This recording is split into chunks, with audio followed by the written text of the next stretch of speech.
Gerald Warre Cornish was a British priest and writer. Born in 1874 at Eton, he was the son of Francis Warre Cornish, schoolmaster, writer, and friend of M.R. James, who would later become Vice Provost of Eton, and of Blanche Ritchie, an English conversationalist known for the, quote, pregnant and startling irrelevancies of her discourse. He was first educated at Eton and then at King's College before taking holy orders, serving as curate in Westminster from 1899 to 1901, followed by other appointments at Hertfordshire and Hampshire.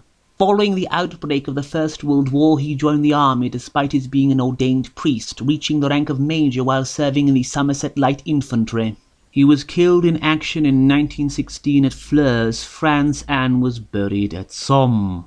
Beneath the Surface and Other Stories is one of two of his books that were published posthumously, with the other being a translation of the Epistles of Saint Paul. The only book which he published during his lifetime seems to have been a rendering of Euripides' play Alcestis for the use of students of University College School in Hampstead. Beneath the Surface contains 7 stories of varying quality. Eliza Jennings is the story of a woman who is forced to stay with her grandmother and take care of her. There is a man who comes wooing her and asks her to marry him, but she has to postpone the wedding to take care of her grandmother for so long that he grows tired and marries another woman instead. The Stowaway is the tale of a British loafer who spends most of his time looking for work at port while never finding any and making grand plans that never work out, who finds himself an involuntary stowaway on a ship bound for Norway.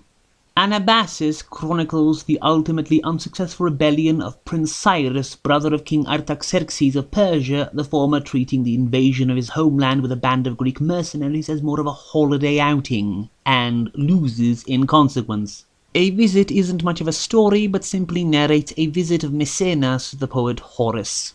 The Poet and the Atheist is a sad story of a poet meeting a bookbinder who lost his faith in God after the painful death of his wife, with the bookbinder's sudden death due to being struck by lightning in a thunderstorm leaving the poet slightly aghast.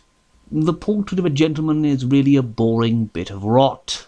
Most of it is just a very tedious description of the tail end of a fox hunt where nothing happens, ending with a brief fantasy of the main character as he's returning home fatigued.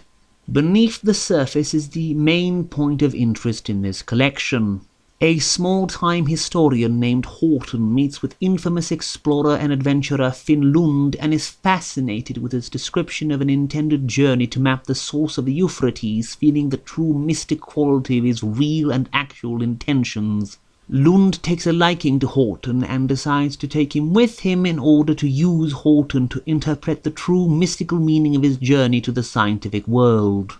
As they travel, employed by a shady German-Turkish company that no government wishes to take credit for, they experience a frightful physical revulsion as they travel along on the river, inducing such pain that their 2 Arab boatmen run off frightened and never come back. Later on, they begin to see various phantasmal shapes along the river, taking the shape of people long dead. They finally arrive at what Lund says is the original inspiration for the story of the Garden of Eden, and Horton sees him swallowed up as he literally disappears beneath the surface into a truer subterranean world. The story seems interesting, but the constant meandering discussion about the philosophical nature of their journey, as well as being too long-winded to even get started in the first place, largely kills much of the interest in the premise.